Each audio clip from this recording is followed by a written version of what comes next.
விஜயகாந்த். அவருடைய படங்களில் மட்டுமில்லாமல் நிஜத்திலும் அவ்வளவு தைரியமானவர்.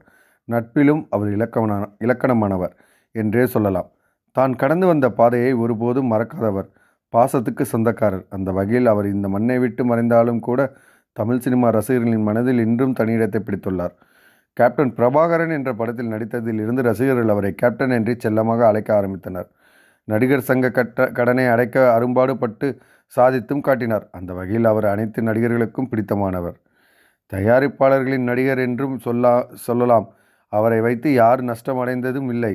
அந்த வகையில் யாருக்காவது உதவி என்று அவர் கேள்விப்பட்டால் ஓடோடி போய் செய்வார் என்கிறார் அவரது உற்ற நண்பரும் நடிகருமான ராதாரவி. அவர் விஜயகாந்தை விஜய் என்றே அழைப்பார். அவர் விஜயகாந்த் குறித்து என்ன சொல்கிறார்னு பார்க்கலாமா? விஜயகாந்த் படங்களில் நிறைய செய்யாமல் இருந்திருக்கான். அதிக படங்களும் நான் தான் செஞ்சுருக்கேன். விஜயகாந்த் மாதிரி நல்லவன் உலகத்தில் கிடையாது. எல்லாரும் சொல்கிறாங்க.